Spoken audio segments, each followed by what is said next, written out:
Mirëmëngjes, përshëndetje dhe mirë se keni ardhur, nderuar përfaqësues parlamentar të opozitës, aleat opozitar, të dashur pranishëm, miq të ftuar, përfaqësues të sipërmarrjes, të shoqatave të biznesit të vogël, konfindustrisë, të shoqatave të prodhimit, të eksportit, të fermerëve, të pensionistëve, të shtresave nevojë, nderuar profesor, botës akademike, sektorit të shëndetësisë, të grupeve të interesit të shtresave në nevojë, përfaqësues për ndjekurve politik dhe të pronarëve.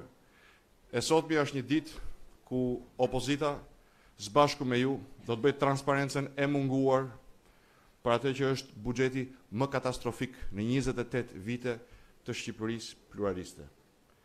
Buxheti i cili legjitimon zhvatjen dhe vjedhjen me ligj të shqiptarëve, të taksave të tyre, të burimeve të tyre natyrore, dhe rëndon mbi ta një shifër borxhi rekord, e cila e agreguar me borxhin e fshehur të projektit korruptiv të PPP-ve, thyen për herë të parë tavanin ogurzi të 80%.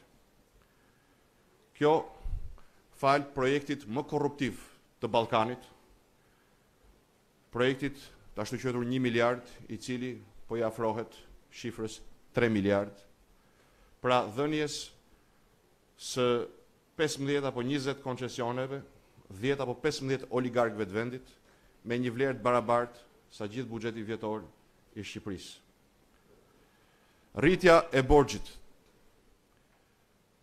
koncesionet dhe favoret fiskale për një grush njerëzish kanë sjellë një faturë të tmerrshme për gjithë sektorët e ekonomisë, që nga ambienti tmerrsisht negativ për investimet dhe biznesin, ambienti fiskal, tek shpenzimet sociale për pensionistët, për shtresat të nevojë, për shëndetësinë, për arsimin, për të rinjt, për studentët.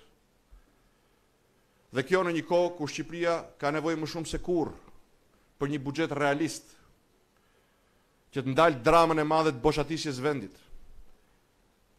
ku 1 me 6 shqiptar është larguar në vitet e qeverisjes së rilindjes së Edi Ramës.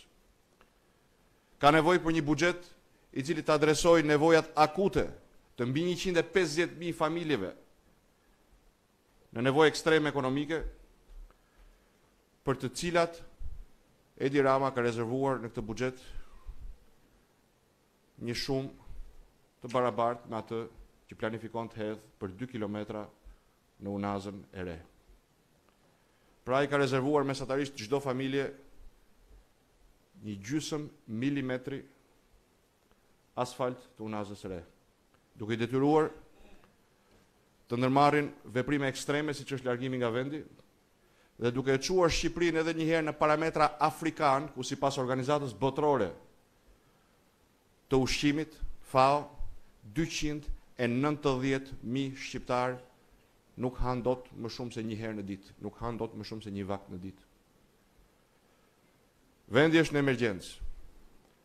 Dhe emergjenca, përtej konstatimit dhe denoncimit, ka nevojë për alternativë dhe veprim. Por sot, teksa kjo qeverisje e falimentuar përpiqet ta kalojë dokumentin më të rëndësishëm të shtetit, buxhetin e shtetit, një mungesë totale transparence dhe propagande groteske, është detyra jonë si opozitë të bëjmë transparencën e plot para qytetarëve. Dhe mënyra më e mirë për ta bërë këtë transparencë është jo thjesht me njëri tjetrin, jo thjesht nga një foltore, por në praninë e përfaqësuesve të grupeve të interesit, të shtresave, të gjithë shtresave të shoqërisë që gjenden sot të përfaqësuara në këtë sallë. Edhe një herë ju falenderoj për pjesëmarrjen dhe më lejoni të nisim pa vonesë me një prezantim të shkurtër prej afro 30 minutash të 6 fushave kryesore. Askush nga folësit nuk do ta kaloj 5 minutshin, do të jemi shumë koncis për t'i hapur rrugë pastaj një debati së bashku me ju dhe një transparencë totale siç e meritojnë shqiptarët të buxhetit të vjedhjes njerëzve dhe pasurimit të oligarkëve. Ju faleminderit.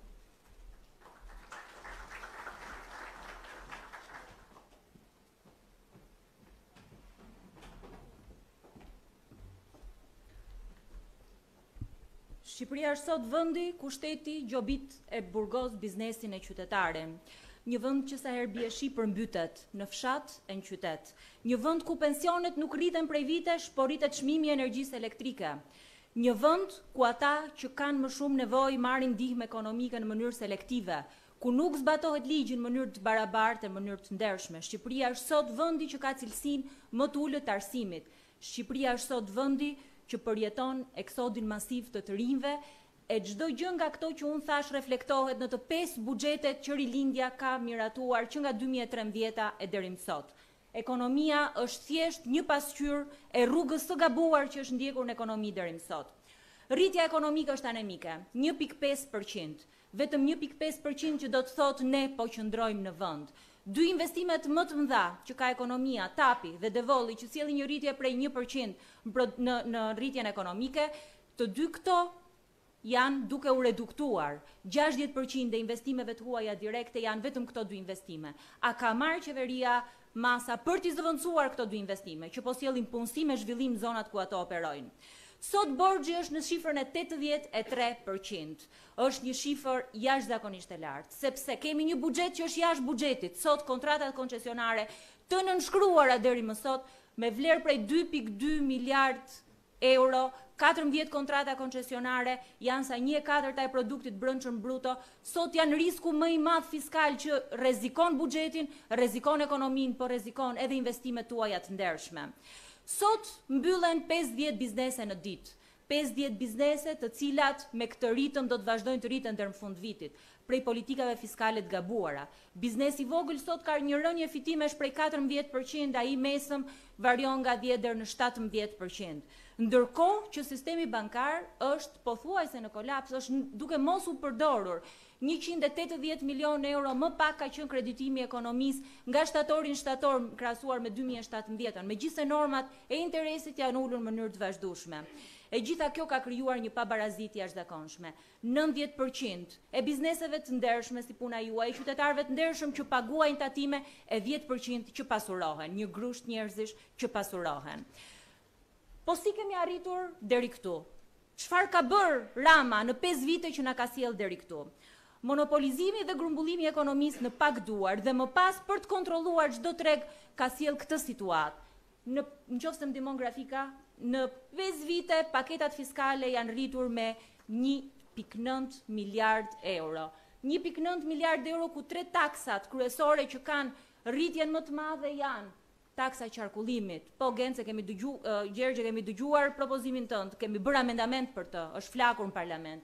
Tatimi mbi fitimin, 450 milion euro, ju merret shtesë sot juve nga bizneset që mund të investojnë për punësi, mund të investojnë për të gjeneruar më shumë të ardhura për të riinvestuar për të zgjeruar bizneset tuaja. Sot akcizat janë rritur me 650 milion euro. Ekspertë e Partisë Demokratike kanë llogaritur 60 ndryshime në ligjet fiskale. 60 herë Rama ka futur duart në xhepat tuaj, 60 herë ka ndryshuar ligjet pa ju pyetur ju, duke ju gjobitur, duke rritur ngarkesën fiskale, duke menduar që këto shkojnë në ekonomi, po këto nuk shkojnë në ekonomi. Çfarë ka ndodhur? Ka ndodhur që megjithëse taksat janë rritur, prap përsëri mblidhen 27%, 27.6% e produktit kombëtar, që do të thotë është rritur informaliteti, që do të thotë 97% e bizneseve sot paguajnë më shumë, 97% e qytetarëve sot taksohen më shumë, e përsëri kjo nuk shkon në arkën e shtetit. Sot kemi një rritje të jashtëzakonshme të informalitetit, që biznese, si puna juaj, në fakt e kanë denoncuar. Edhe kjo është pasoja e parë e taksës progresive. Nga ana tjetër, unë kam folur e diskutuar me shumë nga ju këto ditë. Më kanë shpjeguar edhe situatën. Vetëm dje bisedova me përfaqësues fasonme që më thanë, rritja e tatim fitimit nga 10 në 15%, rritja me 3 herë e taksës pronës, rritja e energjisë elektrike për biznesin me 53%, nga 9 në 15.1 lek për kilovator, rritja e taksës pronës, pothuajse 25%, rritja e taksës së qarkullimit, të gjitha janë kosto shtesë mbi biznesin tuaj, që ju kanë bërë ju të ngelenin vend, që ju kanë bërë ju të mos kontribonin ekonominë, disa raste edhe hapa pas kanë marrë shumë biznese. E vitin e fundit, vetëm nga ndikimi e euros, rënja e euros, bizneset prodhuese në Shqipëri kanë pasur rënje të fitimeve tyre nga 9 në 11%, që do të thotë sot biznesi është në paralizë. Është në paralizë sepse ka një vendim nga qeveria, nga Rama, për t'ju mbajtur ju në paralizë. Unë nuk do ndalem gjatë në treguesit e buxhetit, është bërë normale që taksat rriten e të ardhurat bien. $100 milion mungojnë vetëm këtë vit. Por do ndalem në 2 element paketës re fiskale. Ju mendoni se viti 2019 mund sjell ndonjë ndryshim, nuk sjell asnjë ndryshim. Filozofia është po e njëjtë. Të gjobisim, të taksojmë ato që nuk janë me ne, të gjobisim, të taksojmë ato që nuk i nënshtrojmë dot, dhe një rast selektiv është kompania e bitumit në Selenicë të Florës, por nga ana tjetër të përpiqemi të marrim edhe disa masa për ta rregulluar ato gabime që kemi bërë në 5 vite. Asgjë nuk zgjidhet. As fermeri, as biznesi vogël, as biznesi i madh, as ai që punon më shumë nuk vlerësohet. Puna dhe kapitali nuk vlerësohen, po gjobiten. Sepse ky model ekonomik i ngritur që bazohet vetëm mbi dhënien e tendrave dhe koncesioneve, ka vetëm një filozofi: si mund të krijojmë ne monopole në ato sektor që ti kontrollojmë gjithmonë më shumë. Nuk punon shteti për ju. Ju po punoni për shtetin gjithmonë më shumë, por shteti ka ndaluar, shteti nuk ekziston më. Punon vetëm për ato 10 persona që marrin tendera e koncesione. Ndërkohë që ku shkojnë këto para? A ka një sektor strategjik që mbështetet, një sektor prioritar që mbështetet? A ka një fushë që kjo qeveri e ka me prioritet? Asnjë. Këtu kam nxjerr bujqësinë, arsimin, shëndetësinë, investimet publike, buxhetin social, të gjitha pothuajse në rënje, të gjitha në vend. Asnjë nga sektorët prioritar nuk mbështetet më me buxhet. Është mungesë vizioni, është pa aftësi, nuk dinë, nuk kanë mundësi që të marrin vendime më të zgjuara për qytetarët dhe për bizneset. Unë mendoj që është thjesht mënyra se si ato kanë zgjedhur të qeverisin me pakicën dhe jo me shumicën, sepse shumica e bizneset dhe qytetarëve sot ka këtë situatë. Ky model ekonomik i cili është ezauruar që nuk ka më burime rritje, është edhe pengesa kryesore për bizneset si ju. E unë mendoj që ju, ashtu siç na keni kërkuar, gjithmonë keni kërkuar një legjislacion të thjeshtë, pa shumë nivele, që të ndihmoj formalitetin, që të stimuloj punën, që të mbështes pikërisht ato biznese që paguajnë e kanë paguar gjithmonë taksa, që të ndihmoj pikërisht të ndershmin. Ne duhet marrim masa drastike bashk, ne duhet marrim vendime drastike bashk, e këto vendime drastike nisin pikërisht edhe nga vlerësimi i punës tuaj. Edhe unë ju siguroj që vlerësimi i punës tuaj, nëse grafika më ndihmon, vlerësimi i punës tuaj bëhet edhe duke shpenzuar më mirë në ato sektor ku parat shkojnë me efektivitet. Ku kanë shkuar në këto vite të gjithë taksat e rritura të qeverisë Rama? Shpenzime dhe fasada luksi, 700 milion euro, është ky zë në buxhetin e shtetit. Nuk ka shkuar as në bujqësi, as në arsim, as në shëndetësi. Kosto korruptive të projekteve koncesionare. Projektet e programit 1 miliard, i kemi denoncuar që vjet, e kemi ngritur alarmin që vjet, dhe kemi thënë që kjo që po ndodh është rrezik fiskal, sepse po vendos të gjithë ekonominë shqiptare në një risk të paralajmëruar më parë nga njëra anë nga opozita, po nga ana tjetër në një risk i cili është duke u zhvilluar jashtë buxhetit shtetit. Kemi bërë mbi 100 amendamente, edhe për të llogaritur koncesionet në borxhin publik. Të gjitha janë flakur. Sot në parlament është duke thënë që opozita nuk bën propozime. Opozita gjykon që momenti ku ka arritur ekonomia nuk mund ta rregullojë me çdo lloj amendamenti. Jemi përpjekur shumë. 100 amendamente janë depozituar në parlament për të gjitha kërkesat tuaja edhe për filozofinë tonë. Po në momentin ku ai e ka sjell në këtë buxhet që ka hartuar, duket sikur është buxheti i fundit i rilindjes. E ky buxhet i fundit i rilindjes reflektohet më mirë, reflektohet me shembullin më të freskët me kostot e projekteve koncesionare. Unaza e Tiranës, 40 milion euro 1.9 kilometra, 20 milion euro 1 kilometër. Kolegët e mi do të vazhdojnë dhe do të sqarojnë se si mundet me 20 milion euro të mbështeten sektor të ndryshëm. Por jo, prioriteti është projekti 1 miliard, pastrimi i parave të pista, prioriteti është dhënia e koncesioneve, prioriteti është ndihma për miqt, për oligarkët dhe për klientët. Ky buxhet nuk mund të rregullohet, ashtu siç nuk mund të rregullohet edhe filozofia e rilindjes. 20 milion euro për 1 kilometër rrugë nuk bën as me standardet europiane, të cilat janë të vendosura në vendet që kanë praktika më të mira për investimin. Zoti Mima. Ju faleminderit. Cili është mesazhi kryesor që përcjell projekt buxheti 2019 në lidhje me infrastrukturën? Ai është fare i thjeshtë. Mbi tryezë kemi buxhetin formal, përndryshe buxhetin me grincat e tij, me cilat duhen mirëmbajtur rrugë, ujësjellca, shkolla, spitale, afërsisht 2000 projekte. Ndërsa poshtë ryezës kemi thesin e miliardave për vetëm 4-5 miq të kryeministrit. Thesi miliardave të miqve ka brenda dhe një litar për t'ia lidhur në qafë sovranit dhe për ta tërhequr zvarr në 20-30 vitet e ardhshme. Deri tani, thesi i miqve peshon afërsisht 3 miliardë euro. Themi deri tani, pas informacionet thonë që qeveria ka vlerësuar nevojat e Shqipërisë për vepra infrastrukturore dhe punë publike gjithsej 13.7 miliardë euro. E përsëris 13.7 miliardë euro, gati 120% e prodhimit brendshëm bruto të vendit. Dhe se ajo po bëhet gati të koncesionoj dhe të PPP-i pjesën më të madhe të këtyre 13.7 miliardë eurove. Qeveria, për të shpëtuar nga akuzat që nuk rreshtin për vjedhje, grabitje, zhvatje, synon të ngrejë një korporat publike, e cila veç administrimit pronave dhe aseteve publike, do të ketë mision kryesor lidhjen e kontratave koncesionare dhe atyre PPP, investimet publike, tjetërsimin e pronave publike e tjerë e tjerë. Por që të ndjehet e lirë në misionin e saj, qeveria ka parashikuar që korporata nuk do të ndjekë rregullat konvencionale të prokurimit publik, të garës, të ankandeve publike, por do të ketë rregullat e saj specifike, të cilat do t'i miratojnë në bord. Kjo është një gjetje artistash. Tani është e qartë se përse 1 kilometër rrugë ekzistuese, thjesht për të zgjeruar, kushton 22 milionë euro. Është e qartë se përse gjithë fatura e ndihmës ekonomike në Shqipëri në një vit është vetëm sa 2 kilometra rrugë të kësaj rruge. Tani është e qartë se përse nuk rriten pensionet tash 5 vite. Është e qartë se përse nuk përfundojnë as pas 6 vitesh 13 kilometra rrugë të rrugës Elbasanit. Tani është e qartë se përse nuk përfillet më mendimi dikur i vyer i FMN-s për të ndaluar urgjentisht eksperimentin me PPP me para publike. Tani është e qartë se përse nuk kontabilizohet si borxh detyrimi total i PPP-ve.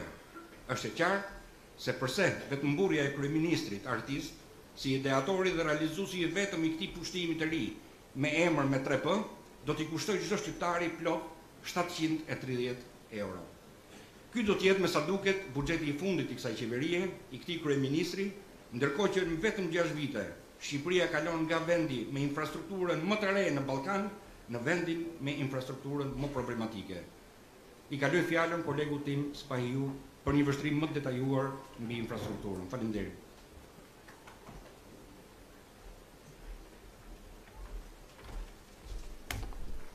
Përshëndetje gjithëve, edhe unë e uroj dhe besoj që ky është buxheti i fundit i rilindjes. Jam i bindur që enough is enough, edhe për të kësaj mbledhje ditës sotme aksioni politik opozitës tjetë jo më në takime të tilla, po në takime më agresive, sepse kupa është e mbushur. Sa i takon problematikës infrastrukturës është një temë mjaft e gjerë, po unë do mundohem të përqendrohem pika kryesore dhe ajo që ka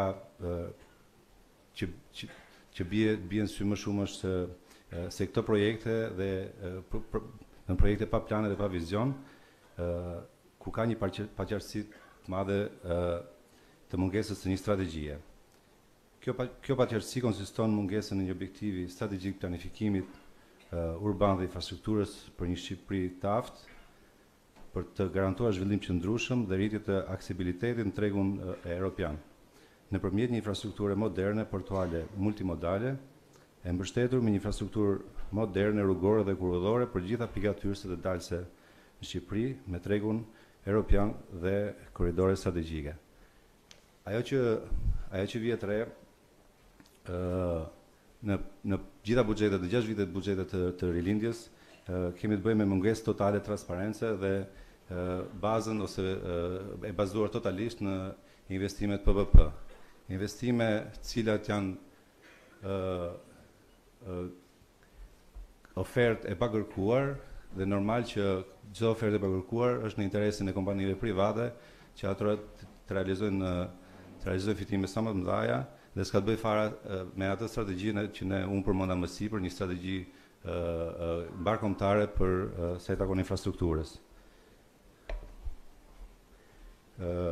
E gjithë kjo strategji e PPP-ve ka konsistuar në rritje disa fish të kosteve të tenderimit, normal me fatura të fryera dhe cilësi të dobët. Po të kemi parasysh të diskutojmë për aeroporte, transportin rrugor dhe ato portual, gjithë kemi parasysh situatën ku ndodhemi. Sa i takon aeroporteve, para 2 vitesh qeveria kaloi rriti me 2 vite koncesionin e aeroportit të Rinasit, fakt që nuk çoi në uljen në investimet e aeroportit të Kukësit, pra nuk e pengonte asnjë bazë ligjore investimet e qeverisë në aeroportin e Kukësit. Gjithashtu para një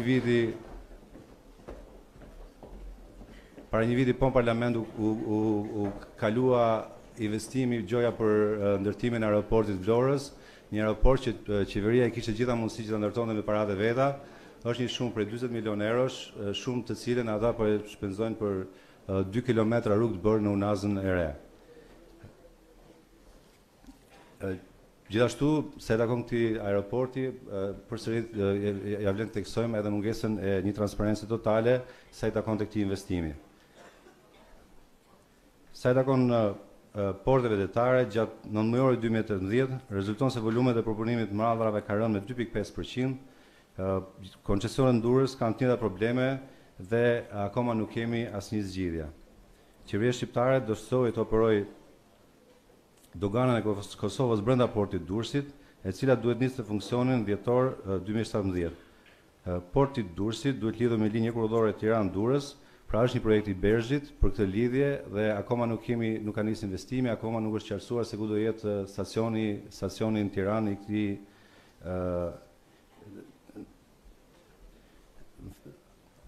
Gjithashtu ka paqartësi me zhvillimin strategjik të porteve. Jemi të paqartë se çfarë do bëhet me portin e Karpenit, ç'do bëhet me porte të tjera komerciale dhe me marinën. Problematike e theksuar është edhe rriti hekurudhor. Shqipëria rritet të futet në botë në indeksin e konkurrueshmërisë globale për cilësinë e hekurudhave. Gjatë vitit 2016-2017, linja hekurudhore ka shkaktuar 8 milion euro humje, pra përveç se kemi një linjë hekurudhore funksionale, edhe këtë sektore kemi me humbje. Rriti hekurudhor shqiptar kanë përdorim rreth 440 km linjë hekurudhore që është aktualisht e degraduar. Linja më kryesore hekurudhore në vend, ajo Tiranë-Durrës, akoma nuk është funksionale.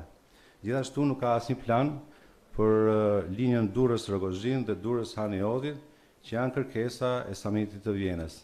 Për ta mbyllur, desha gjithë secili të sjellë në imagjinatën e tij hartën e Shqipërisë, ku kemi thjesht segmente rrugore të palidhura me njëri tjetrën dhe kemi disa pika portuale dhe këto të palidhura mes këto segmente rrugore dhe për hekurudha as që bëhet fjalë. E gjitha përkthehet në një angazhim minimal qeverisë, ku e përsërisë një herë që gjithë themeli i investimeve të tyre bazohet në investimet PPP, në kërkesat në ofertat e pakërkuara. Pra, nuk duket që ka një plan afat shkurt as afat mesëm për kësaj qeverie për zgjidhjen e këtyre problemeve bazike. Ju faleminderit. Faleminderit zoti Shpaiu. Një shpjegim të shkurtër, ndërkohë që ne zhvillojmë këtë seancë transparencë për buxhetin, banorët e astirit dhe Unazës së Re, që kanë shkuar para parlamentit për të kërkuar drejtat e tyre, zbatimin e ligjit, shpronësimin e planeve të ligjit, po vonohen barbarisht me urdhër të kryeministrit ndaj i kanë kërkuar gjithë deputetëve tanë që ishin pranishëm të bashkëbisedimin, të cilët nuk janë pjesë e prezantimeve, janë pranë banorëve, nuk bëjnë gjithçka për të mbrojtur drejtat e tyre kushtetuese për protestuar të lirë. Palmurën e policia, kjo është arsyeja që gjatë prezantimit të zotit Shpaiu, që është palmë pjesë deputetët të opozitës u nisën drejt kuventit për të qenë krahë protestuar. Në respekt të pranisë tuaj dhe në respekt të dokumentit publikut, ne do të vazhdojmë prezantimin e transparencën e punës të seancës dhe do të bashkëndijemi pas kësaj seance të fëdhë këtë. Sepse ajo që po ndodh aty nuk është thjesht vetëm një çështje e këtyre familjarëve që do ju vënohet banesa, e dyta më e shtrenjtë pas jetës së mbrojtur në kushtetutë, por është një precedent të mërshëm, pas precedentet shumë që janë vendosur disa kurisën tuaj në shkelit të ligjit. Tani po vendosen në raport me përfundimin e banesave të tyre pa ligj, pikërisht për të favorizuar një aferë korruptive, siç është ajo 40 milionë euro për 2 kilometra në unazën ekzistuese të Tiranës. Pa unë më shumë kohë vazhdojmë me prezantimin.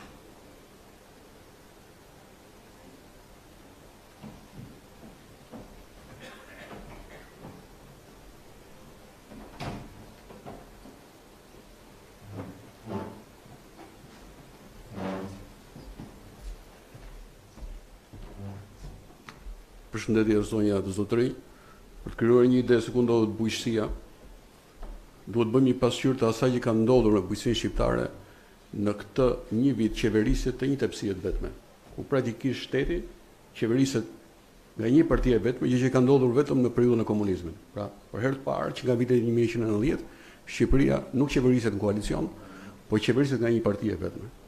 Për një vit të qeverisjes rilindjes, bujqësia ka marrë pikjatën mbas një suficiti primar që krijoi për herë të parë në vitin 2017. Dhe këto janë statistikët e Instatit, ku për herë të parë eksportet e frutave të perimeve ka përcyer importet, që ka qenë një arritje historike, përsëri zhytemi në bilanc negativ.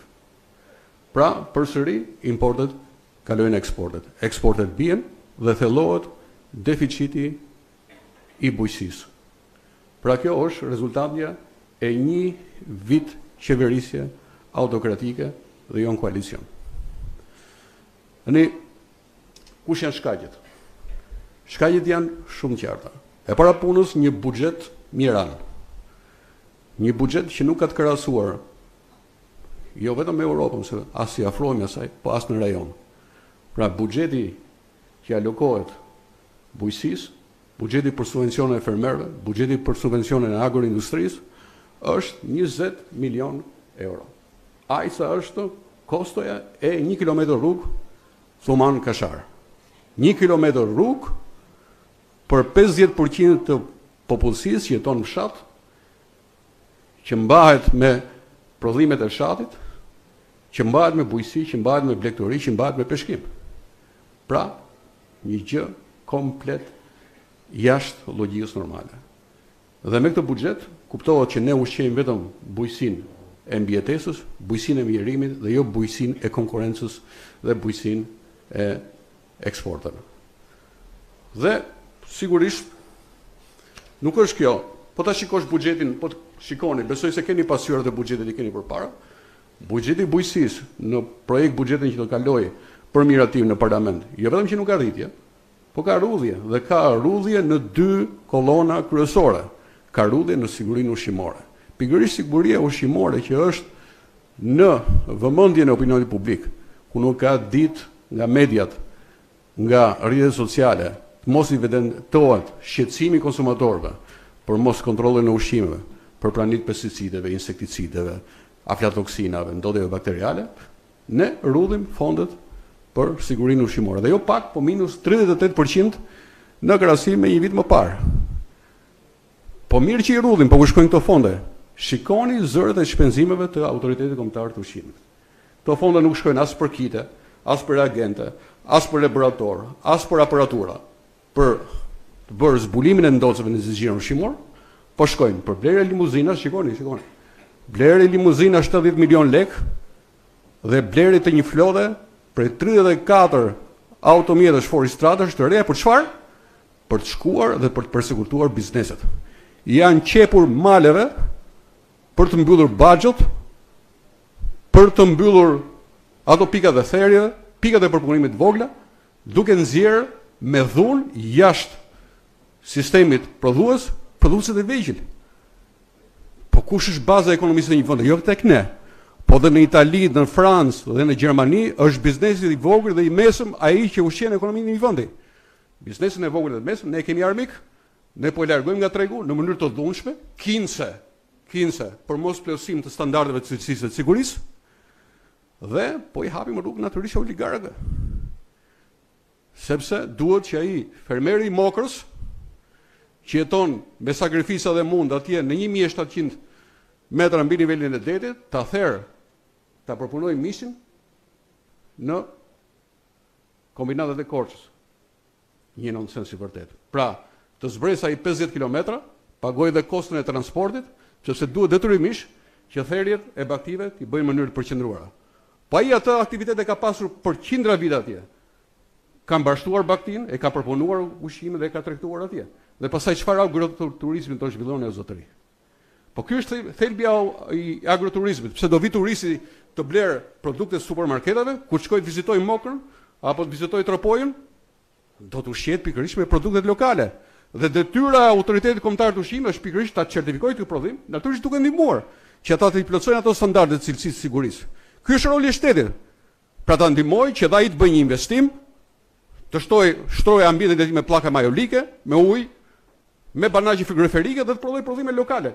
Këtu ne do krijojmë brendet lokale. Si do t'i krijojmë brendet lokale ne? Vetëm me produkte supermarketesh? Jo zotëri. Prandaj kjo është komplet e shfazuar si një politikë dhe për mua është e verbër. Dhe po rrudhat. Për herë të parë shikoni statistikat, po bie numri kreve.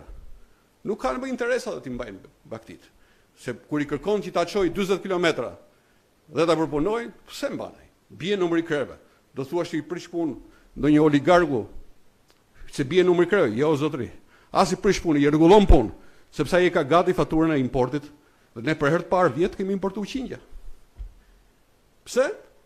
Sepse këtu janë interesat pra që sjellim qindja, dhe aq më tepër që kemi edhe komplet qindja importi, kur ne kemi blegtorinë kemi pas gjithmonë. Ky ka qenë vend blegtoral. Pikërisht sepse po i mbyllim bizneset, sepse ne po i asfiksojmë kemi nxjerr jashtë tregut. Vaditja dhe kullimi, fondet e parashikuara për vitin 2019 janë minus 12% më pak. Vitin javës që vjen ke shira të rëmbyshëm dhe ne vim nga një vit që ku paguam një faturë shumë të shtrenjtë për mbytjen. Dhe ne rrullim fondet për kanalet kulluese dhe për kanalet vaditse. Domethënë ta lësh vendin në mëshirë tashmë të rreshjeve dhe përmbytjeve. Kjo është një papërgjeshmëri. Dhe të kalojmë tash tek taksat e tatime. Shikoj se në një terminologji të financave ne përdorim shpesh barë fiskale. Barë fiskale që e mbajmë gjithë ne, nuk është se e mbajmë në një entuziazëm të madh, po ama jemi koshient që pa paguar taksat e tatime nuk funksionon shteti, nuk ka para për shkolla, nuk ka para për kopshte, nuk ka para për rrugë, për shërbim shëndetësor. Por për bujqësinë zotëri nuk bëhet fjalë për barë fiskale, po bëhet fjalë për zgjedhje fiskale. E din kush është zgjedhja? Zgjedhja është lakorja që i vihet kaut, ai trau që i vihet mi qaf kaut për të rritur famon. Kjo është pra bujqësia. E ke futur bujqësinë në një zgjedhje të mirëfillt fiskale. Dhe kjo nuk është retorik. Shikoni, 20% tatim mbi vlerën e shtuar në prodhim primar. 20% TVSH për fara, fidana, insekticide, plera kimike. Çfarë do thotë kjo? Kjo do thotë që një kuintal dapi është një plek kimik me bazë azoti, ka shkuar sot 120.000 lek kuintali. Në Greqi e blen 90.000 euro. Dhe ka më interes ta blej në Greqi, të kaloj doganën, se ta blej nga distributorët. Pse? Sepse ngarkesa fiskale është e tmerrshme. 20% tatim mbi vlerën e shtuar në pikat e grumbullimit. Kur shitet produkti e ngarkon me 20%. Dhe thua pastaj do të rimbursoj. Le që nuk e ka rimbursuar, se shkoni ke pikat e grumbullimit, kanë fatura të pa rimbursuar të TVSH-s, po nga ana tjetër, edhe në këto pikat e grumbullimit, ja merr shpirtin fermerit sepse i ka vënë kufizime në pagesat kesh. I thot jo, nuk lejohet ti me parandor të shesësh më shumë se 300.000 lek të vjetar. Një nonsens i vërtet. Pjesën tjetër do ta bësh me transfert bankare. Ku do shkoj fermeri në bank? Ai bankën e ka 20 km larg, le që nuk ka konto bankare fare. Pra këto janë një nonsens i vërtet dhe ti e konfizon e penalizon atë. Dhe shikoni çfarë ndodh në shtetet fqinj. Shikoj Italinë. Vendi Bashkimit Evropian lejon në pikat e grumbullimit në shitje 2.000 euro kesh. Pse do t'i vësh kufizime fermerit shqiptar? Pra për ta mbyllur pastaj me naftën. Nafta në Shqipëri për bujqësinë është sa nafta në Zvicër, nuk e kam metaforën, shikoni kursin. Është 1.6 franga zvicerane litri në Gjenevë Zvicrës, 1.6 franga zvicerane konvertuar me 1.800 lek për traktorin, për serën, për peshkimin. Ku dhe ecim ne kështu. Pra, gjithë kjo shtrëngesë fiskale, gjithë kjo barë fiskale e bën bujësi të mjerimit dhe as pak bujësi të konkurencës. Faleminderit.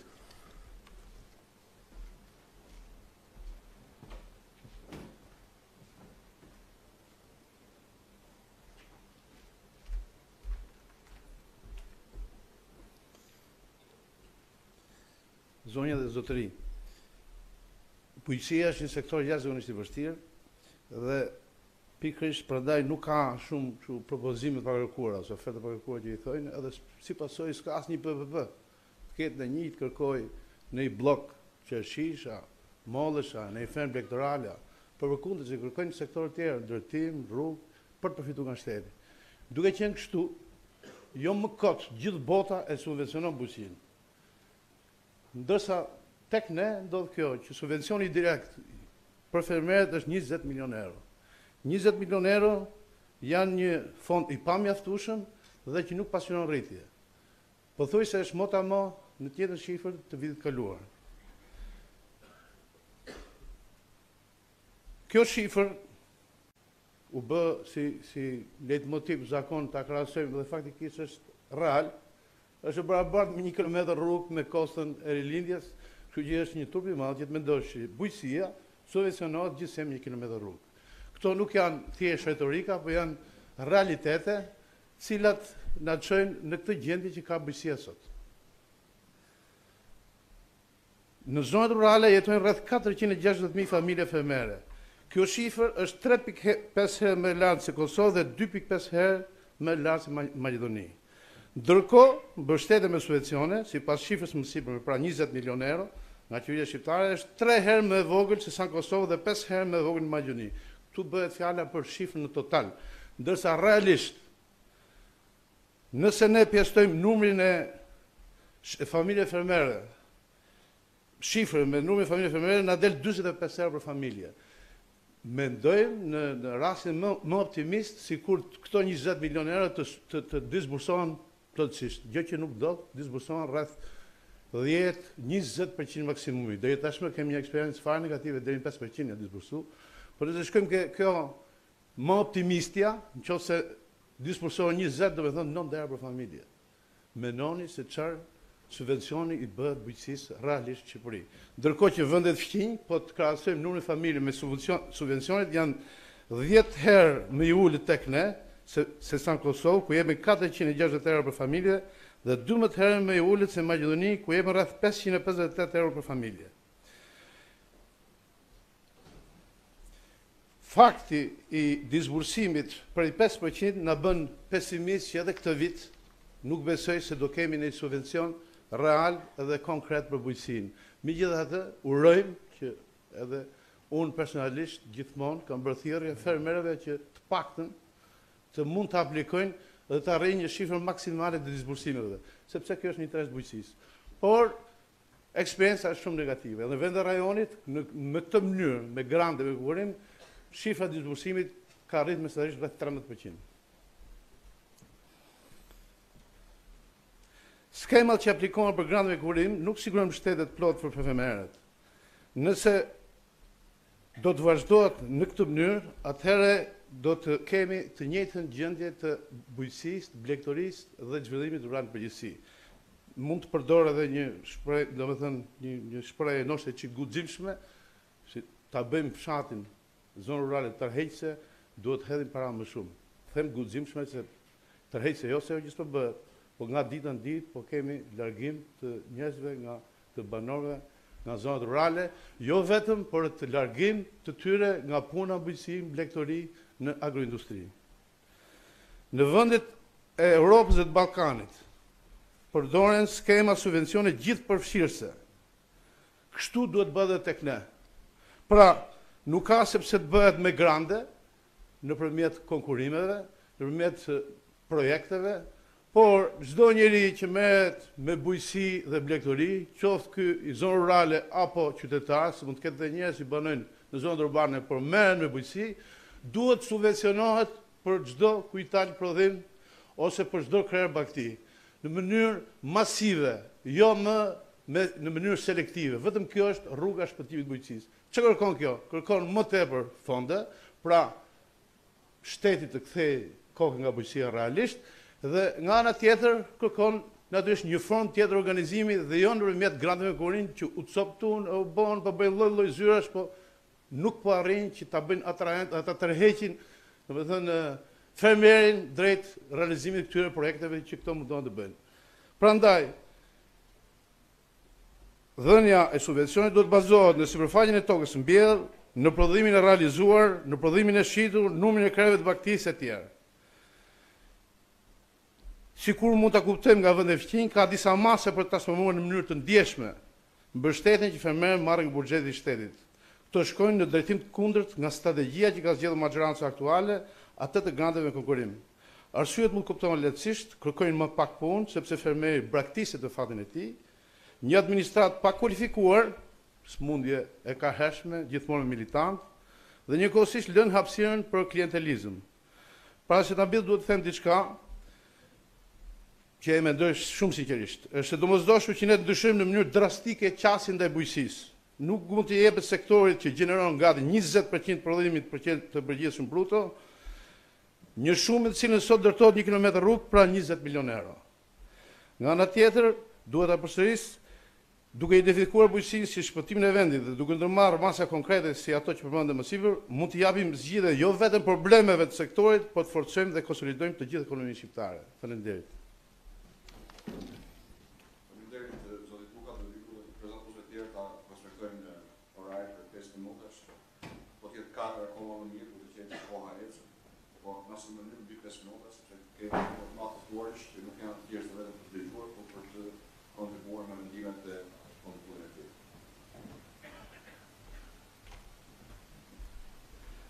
Të nderuar pjesëmarrës, me kot shqiptarët shpresuan për një buxhet i cili të shprehte vullnetin dhe dëshirën për të ndryshuar sadopak gjendjen dramatike në të cilën ndodhet sistemi shëndetësor shqiptar.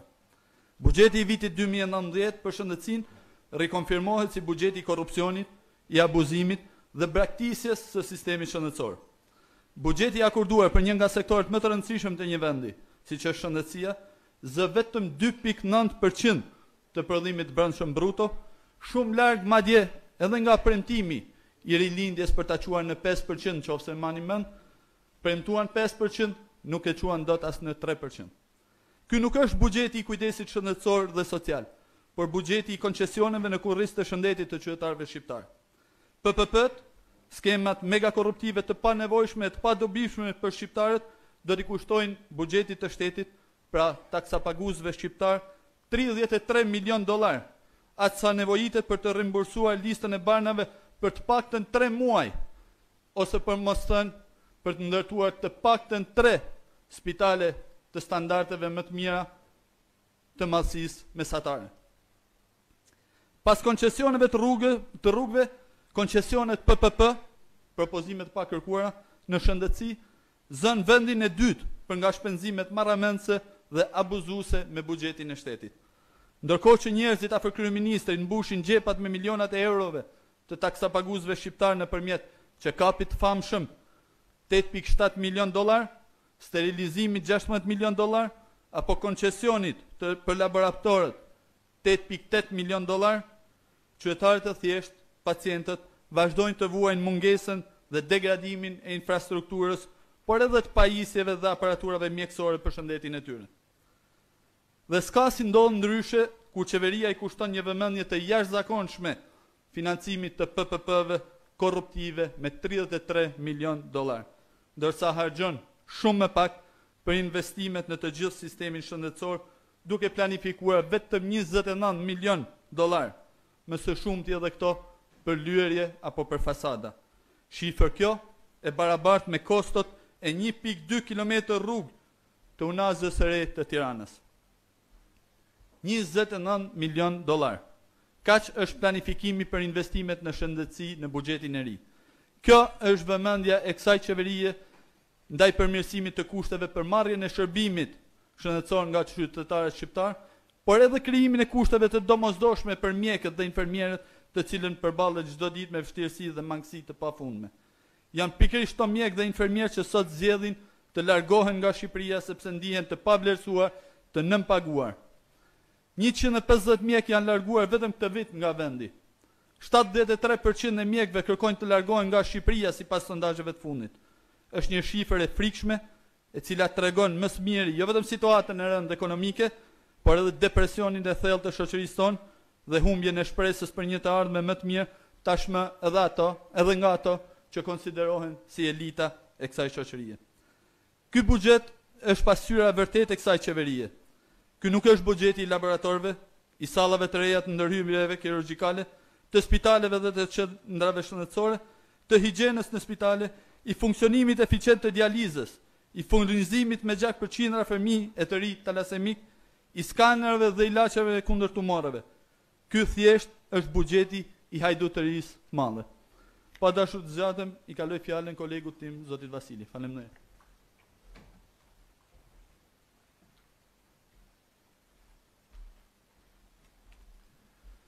Nderuar pjesëmarrës, unë nuk do marr asnjë minutë më shumë nga ato që zoti Spajia e zauroi, do të qëndroj vetëm në dy koncepte themelore.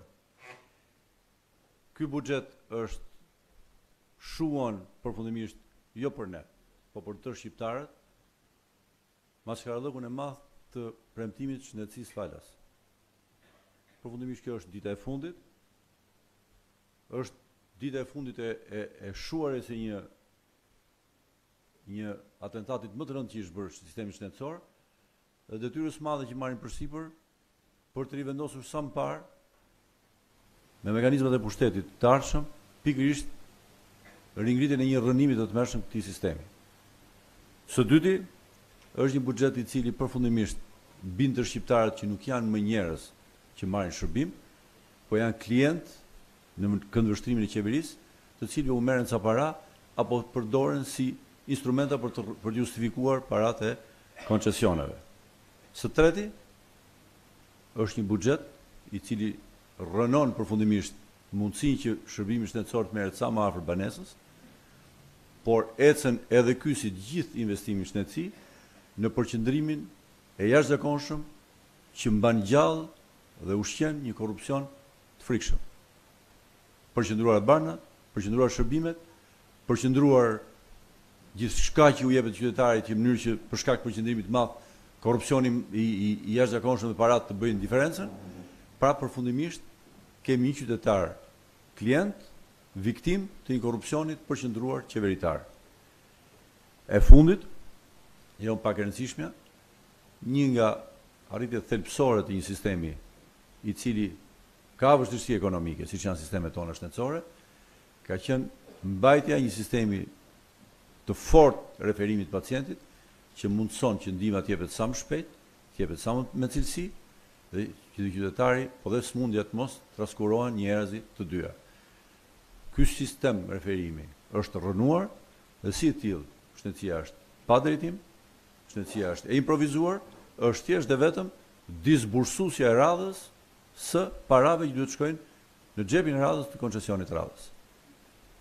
Dhe për ta përmbyllur, mund të thuhet që kaosi organizativ i cili e shkatron, e bjerë cilësinë e shërbimit ndaj pacientit, dekurajimi që ekziston brenda klasës mjekësore, po dhe dekurajimi tek publiku i gjerë, sot përjetojnë ditët e tyre më të këqija dhe në çdo lloj konsiderate që ne ndajmë së bashku, të jenë të bindur kolegë, jo thjesht dhe vetëm kolegë politikës, po dhe ata që nuk janë, nuk ka asnjë emfaz apo nuk ka asnjë aksentim opozitar, ka vetëm regjistrim dhe demonstrim të ftohtë të fakteve të cilët janë evidente dhe për fat keq janë më të rënda se sa çfarë unë po i përshkruaj.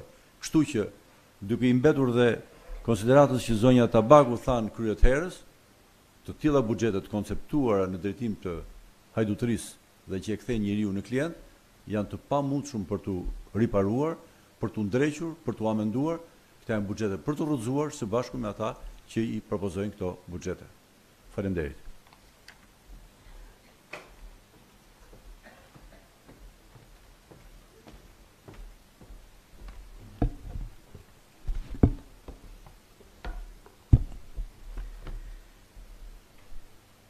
ka një të vërtet të madhe për zhvillimin e kombeve. Asnjë vend nuk mund të zhvillohet nëse nuk investon në burime njerëzore e më së shumti në arsim. Sot ka një dakordsi në mes të ekonomistëve më të mirë apo ekspertëve më të mirë në gjithë botën se strategjia më e sigurt për zhvillime të qëndrueshme të vendeve është investimi në arsim dhe veçanërisht investimi në arsimin parashkollor dhe atë shkollor bazë. Investimi në arsim është investimi më afatgjatë dhe me kthimin më të madh në ekonominë dhe zhvillimin e çdo vendi, si dhe mirëqenien e popujve. A ka qenë ky interesi i kryeministrit Rama apo vizioni i tij në hartimin e buxhetit që kur erdhi në qeverisje 5 vjet më parë? Sigurisht që jo. Pasi shifrat tregojnë që Shqipëria zë vendin e fundit në rajon dhe në Evropë për sa i përket financimit të sektorit të arsimit. Dhe kjo ka shkaktuar jo vetëm kosto sociale, sepse sa më i ulët të jetë financimi i arsimit, aq më lart është edhe kriminaliteti në vend, po ka sjell edhe kosto ekonomike.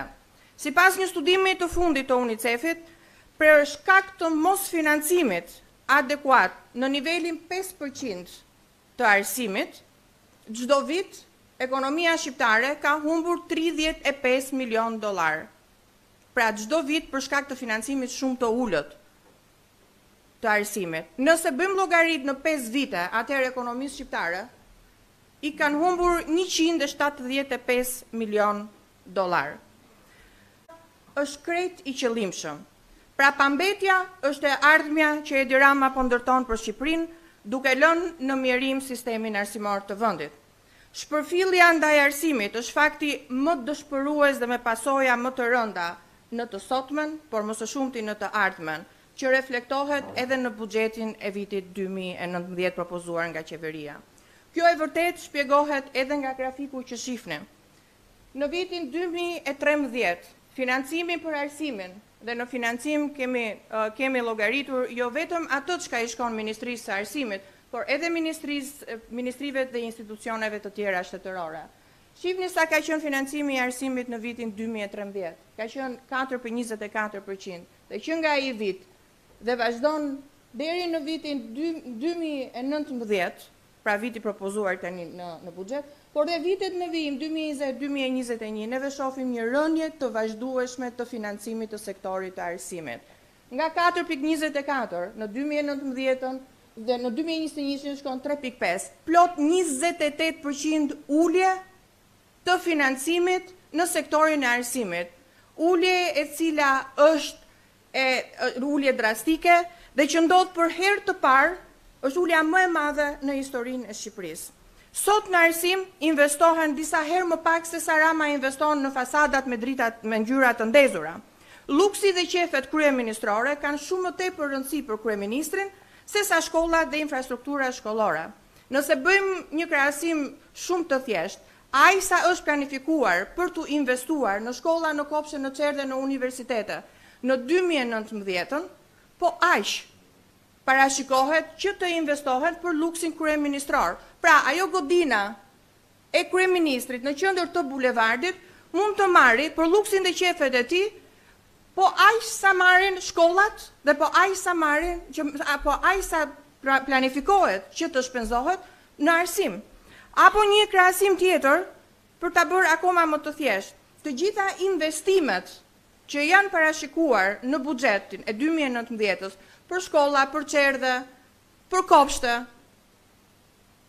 janë total 21 milion euro. Pra janë aq sa qeveria ka planifikuar që të shpenzoj, ose më saktë të vjedh, për 1 kilometër rrugë për zgjerimin e unazës së re. E sigurisht, për 1 kilometër rrugë, 22 milion, në ndërkohë që nuk planifikohen fonde për qytetarët të cilëve po ju shkelen të drejta ligjore, kushtetuese dhe të gjitha të drejta që ju mbrohen nga konventat ndërkombëtare. Nëse shohim listën e investimeve, nuk ka asnjë shkollë të re, por më lejoni t'ju kujtoj, janë 228 shkolla që Rama i ka mbyllur me një të rënd të lapsit në fillimin e këtij viti shkollor. 228 shkolla, 133.000 nxënës e student që kanë braktisur ju lutem grafiket e tjera. 133.000 nxënës e studentë që kanë braktisur shkollën. 1 në 6 nxënës e ka braktisur shkollën dhe kjo duhet jetë një këmban alarmi, jo vetëm për nxënësit, jo vetëm për të rinj, por një këmban alarmi për të gjithë ne. Sepse Edi Rama, kryeministër, as punë nuk ka për të rinjt, sigurisht as profesionist nuk do t'i bëjë ato. 1 në 6 studentë i kanë braktisur shkollën sepse Edi Rama nuk e ka prioritet arsimin dhe rinin. Duke mbajtur rinin të paarsimuar, duke larguar më të mirët, Edi Rama e ka më të thjeshtë të vazhdojë të bashkëqeverisë me krimin. Po projektet dhe programet e tjera, a gjenë vend në buxhetin e 2019-s? Nuk bëhet fjalë për rritje reale të pagave, sepse pagat nuk i ka rritur Rama në kaq vite. Pagat nuk ka fonde për indeksimin e pagave, nuk ka fonde për shpërblimet, nuk ka fonde për trajnimin e mësuesve, as për pajisjen e tyre me tableta apo pajisje të tjera për të krijuar kushte të mira për mësimdhënie. Për sa i përket infrastrukturës, shumë godina do vazhdojnë të rjenë të rënuara, pa mbrojtje, pa laborator, pa ngrohje, pa laboratore dhe investime zero në fushën e teknologjisë së informacionit. Tekstet shkollore do të vazhdojnë të jenë jashtë standardit. Klasat inteligjente, mbani mend, kanë mbetur po aq sa kanë qenë para disa viteve. Sistemi informatik i regjistrave, të cilën e nisi qeveria demokrate, asnjë investim i bërë në të. Eksperimenti 3 lënë në 6 orë, siç e kemi paralajmëruar, ka dështuar i papërshtatshëm për fëmijët, i papërshtatshëm për mësuesit. Projektet në shkolla qendërkomunitare në kufit e propagandës. Madje edhe mësuesit ndihmës që po e dëgjojnë që propagandohet çdo ditë, nuk do jenë ndihmë, sepse mësuesit të cilët po ju vijnë fëmijëve me aftësi ndryshe, nuk janë të trajnuar dhe nuk kanë ekspertizën dhe eksperiencën e duhur e të mjaftueshme për të ndihmuar fëmijët me aftësi ndryshe. Dhe problemi i fundit që unë dua të përmend, pavarësisht se qeveria qëllimisht nuk e përmend, por besoj që është një nga problemet më të mëdha që prek fëmijët tanë, që prek familjet tona. Është folur për projektin e sigurisë në shkolla. I dështuar sepse sot në shkolla nuk ka siguri për fëmijët. Kanabizimi i vendit solli rritjen e përdorimit të drogës në shkolla, madje edhe në shkollat fillore. Shteti, institucionet e kanë lejuar që droga të shitet sheshit në shkollat në të gjitha nivelet e saj. Me zë dhe figurë është parë qartë që nxënësve u shitet droga e cila është më e lirë edhe se sa një picë. Oficerët e sigurisë praktikisht kanë lejuar që të shtrihej tregu i shpërndarjes së kanabisit e drograve të forta edhe në shkolla, duke mos mbrojtur fëmijët tanë nga ky fenomen shkatërues për shëndetin dhe mendjen e tyre. E në buxhet asnjë mas në këtë drejtim. 2 fjalë për arsimin e lartë. Buxheti parashikon vetëm 7.35 miliard lek ose 0.42% të prodhimit të brendshëm bruto. Kërkimi shkencor akoma më shumë i nënfinancuar parashikon 500 milion lek dhe vetëm 0.03% të prodhimit brendshëm bruto. Buxhet që për arsimin e lartë dhe kërkimin shkencor është tejet i ulët, nuk mundson një zhvillim normal të sektorit të arsimit të lartë dhe kërkimit shkencor dhe nuk mund të pretendohet më tej për rritje të cilësisë.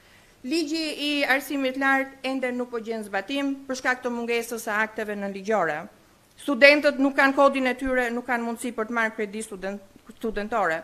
Tarifat dhe kosto e jetesës së studentëve është rritur në mënyrë të tillë sa që është bërë e papërballueshme. Dhe së fundit, pa arsim nuk ka të ardhme. Mënyra më e mirë për të shkatruar të ardhmen e një kombi është shkatërimi i arsimit të tij. Ky është fati që Edi Rama po shkruan për Shqipërinë, duke i çuar paratë e shqiptarëve nga arsimi për fëmijët tanë te luksi për vete dhe klientët e tij. Po ky nuk ka pse tjetë fati që ne duhet shkruajmë për fëmijët tanë. Shqiptarët tashmë duhet zgjedhin të ardhmen e fëmijëve të tyre apo qefet dhe luksin e Edi Ramos. Dhe unë jam e sigurt që shqiptarët do zgjedhin të parën. Atëherë më lejoni që t'ja kaloj fjalën koleges Jorida Duma, e cila do flasi për pjesën sociale të buxhetit të vitit 2019. Faleminderit.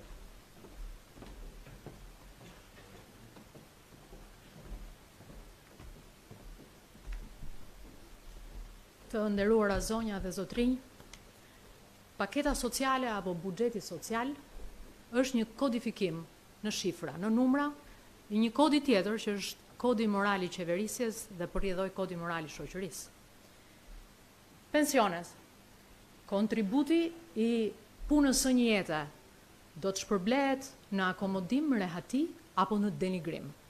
Ndihma ekonomike do të shprehet në shifra, në fakt, në një solidaritet të respektit të minimumit jetik, apo në shkatrimin e dinjitetit jetik të njeriut deri pa kthim. Borxhi historik ndaj shtresave të marginalizuara, që janë përndjekurit politik dhe pronarët, do të mundet që përgjatë buxhetimit të balancoj me paksa drejtësi historike, apo të thelloj në kohë pa drejtësinë e përhershme historike ndaj këtyre shtresave. Të buxhetosh dhe të planifikosh për buxhetin social nuk është një çështje rentabiliteti, kthimi normës së fitimit, inflacioni, kërkesë oferte, kërkon një qasje ekonomiko-humaniste. Dhe më vjen ndërmend këtu një humanist, artist i madh i kësaj kohe, që kur trajtonte problemet e varfërisë, thoshte Guglielmo del Toro, në mos gabohem, thoshte buxheti social nuk është të shpenzosh për lopatat që hapin gropën e mjerimit. Politikanët e zhvillimit janë ata që ndoshta edhe me buxhetet vogla arrin të financojnë ambicie njerëzore të mëdha. Çfarë ndodh me buxhetin e 2019-s për pensionet? Pensioni minimal në Shqipëri 70.000 dhe ai maksimal 167.000 lekë të vjetra, ndërsa është më i ulti në normën mesatare edhe në raport me vendet e rajonit ballkanik, ku 191 e ka Maqedonia, 179 e ka Bosnia. Sigurisht, edhe kur vim në përditshmërinë e varfër shqiptare, ju e kuptoni se ç'mund të ndodh me jetën e një pensionisti, ku fatura e energjisë është 25 deri 30.000 mesatarisht, ku fatura e taksave vendore dhe ujit është midis 18.000 dhe do flas me lekë vjetra siç është e përditshmja dhe 20.000, kur shpenzimet minimale të shportës janë 120.000, kur faturat e ilaçeve siç e ka parë anketa, e ka deklaruar dhe vetë anketa e Instatit, janë diku midis 25 dhe 30.000. E pra, që të kaloj muaj në mbijetesë, jo në akomodim dhe rehati, ky pensionisti shqiptar që kanë kontribuar gjithë jetën, në fakt duhet marrë borxh dhe këtu shifrat qasen, kryqëzohen dhe shikohet qartë sepse ai autoriteti i shëndetësisë deklaron 1 në 5 familje që merr fëmia një vakt në ditë. Në këto kushte, Banka Botërore deklaron alarmin e varfërisë absolute në Shqipëri. 32.8% e familjeve shqiptare jetojnë në varfëri absolute. Kalojmë tek pjesa tjetër, ndihma ekonomike, që sigurisht për klasën e biznesit ndoshta është me një vëmendje të pakët, por ju siguroj që nuk është vetëm çështje morale dhe kohezioni social. Është çështje fature kur mendojmë që po kursejmë tek ndihma ekonomike. 103.000 familje në 2013 përfitonin ndihmë ekonomike. Në shifrat e 2018-s kemi vetëm 50.000 familje. Arsyen politike se përse fshihen koeficientët e kriterit marrjes varfërisë ne e dim shumë mirë dhe është pjesë e një diskutimi tjetër, por ajo që duhet thënë është që nëse mendohet që duke mbajtur atë fondin 40 milion lekësh për 5 vite njësoj horizontal, a thua se në Shqipëri nuk ka frymuar njëri, nuk ka pasur askënd as një familje që është bërë më pak e varfër apo më shumë e varfër. 40 milion në 5 vite, duke menduar dhe duke ulur atë deri në presion absolutisht njerëzor në 50.000 familje, në fakt 200.000 nga realiteti apo 150.000 që mbeten janë kosto ekonomike të tërthorta që bizneset tuaja, që xhepat e taksapaguesve shqiptar i paguajnë gjithsesi. Sepse kostot e shëndetësisë në mos ushqyerje, kostot e ndëshkimit kur përfundojnë në krim dhe në pasiguri jete, sepse kostot e pasigurisë jetës në përfundim janë, ashtu si ka llogaritur Komisioni Evropian, rreth 35 euro në ditë për një individ. Dhe në qoftë se do të shikonim kostot e tërthorta që vinë nga prerja e fondit ose mos rritja e fondit ndihmës ekonomike, do të ishin shumë fisht, 160 milion, 180 milion mesatarisht. Për të mos vijuar më tepër nga koha juaj, duhet përmendur trajtimi i drejtësisë sociale që kemi për ndjekurit politik. Në 2013 e lam një fond prej 30 milionësh. E sigurisht kishte shumë ende për diskutuar për të balancuar atë që unë nisa disi drejtësinë sociale me ta. Vit pas viti kemi ardhur sot në 10 milion. Premtimet të pa para, që trashëgimtarët e parë, pa diskutim që në mandatin e parë do të shlyeshin. Në fakt, jemi në mandatin e dytë dhe do duhen 3 dekada që kjo klasë të persekutuarve dhe të përndjekurve politik të vazhdoj të kujtojë që diktatura për ta vazhdon 100 vite realisht. Është fare normalshme që bashkimi i këtyre indikatorëve dhe dhënave dhe gjendje sociale do të prodhojë në fund një ekonomi e cila sigurisht nuk është një çështje e kërkesë ofertës, sepse ekonomia është një gjendje morale, një gjendje mendore e shoqërisë. Dhe është krejt e kuptueshme se përse Banka Europiane për Ndërtim dhe Zhvillim ka ngritur alarmin dhe thotë që në 2030-ën, 2040-ës, vetëm për shkak të plakjes popullsisë dhe të emigrimit pjesës më të mirë dhe më aktive të krahut punës, edhe organizatat e biznesit që mbajnë barën më të madhe të mirëqenies të vendi, do përballen me një problem tjetër, që është ulja e krahut aktiv të punës dhe ikja e tij, që unë jam e bindur që ju e ndjeni që sot. E pra sfida që do të përballim ne nuk është thjeshtësisht politika zhvillimi apo hapje vendesh pune. Është një sfidë tjetër. Mund të ketë ofertë për punë, po nuk do të ketë më kërkesë për punë, sepse Shqipëria po shkretohet si pasojë e një tërësie të këtyre elementeve kundrejt cilëve unë e kuptoj, ne e kuptojmë që nuk ka minimalisht përgjegjësi. Faleminderit dhe fjala për ju, zoti.